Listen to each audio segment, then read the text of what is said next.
Shalom, selamat pagi Bapak Ibu dan Saudara yang dikasihi oleh Tuhan Yesus.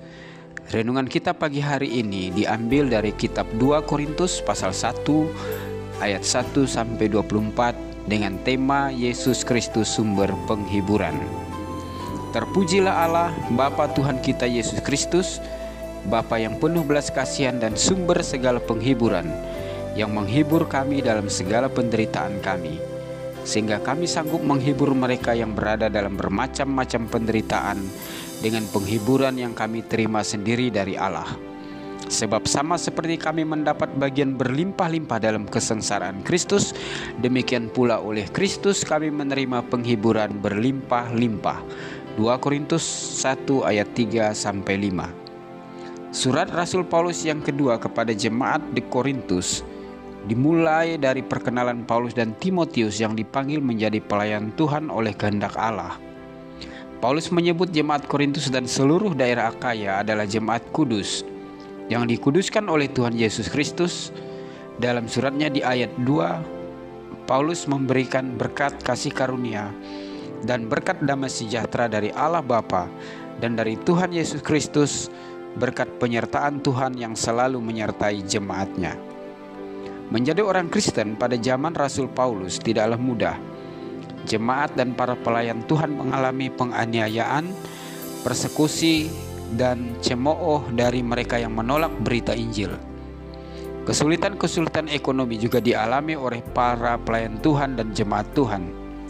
Tantangan dari dalam jemaat juga terjadi. Ada jemaat Korintus yang suka berselisih, egois, dan mau menang sendiri. Ada jemaat Korintus yang masih hidup dalam penyembahan berhala, tidak mau berubah, tidak mau bertobat. Ada yang masih hidup dalam percabulan.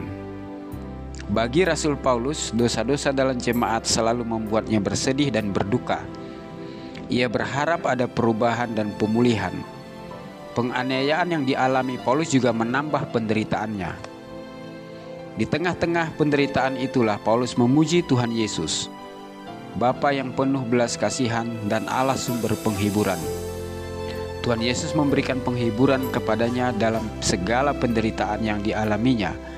Paulus mengalami penderitaan, Tuhan Yesus memulihkan melalui penghiburannya.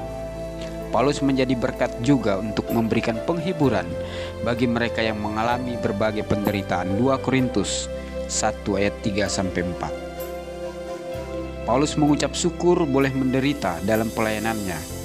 Ketika dia menderita dalam pelayanan, itu berarti dia mendapat bagian dalam kesengsaraan Kristus. Ketika dia mendapat bagian dalam kesengsaraan Kristus, dia percaya Tuhan Yesus yang sudah menang atas penderitaan akan memberikan penghiburan dan kelegaan dalam hidup dan pelayanannya. Sehingga Paulus memiliki sumber kekuatan dalam menghibur mereka yang mengalami berbagai penderitaan. Paulus berharap jemaat Korintus teguh dalam iman dan turut ambil bagian dalam penderitaan Kristus, sehingga mereka dapat saling menguatkan dan meneguhkan. Saudara yang dikasihi Tuhan Yesus, pada dasarnya kita tidak mau mengalami yang namanya penderitaan. Apabila kita mengalami penderitaan, biarlah hati kita tetap mengucap syukur dan memuji Tuhan kita Yesus Kristus di tengah-tengah penderitaan yang kita alami. Mari kita fokus pada Tuhan Yesus dan penderitaannya, agar kita kuat dan mampu menanggung setiap penderitaan yang kita alami. Bahkan kita mampu memberikan penghiburan bagi mereka yang mengalami bermacam-macam penderitaan. Tuhan Yesus memberkati. Amin.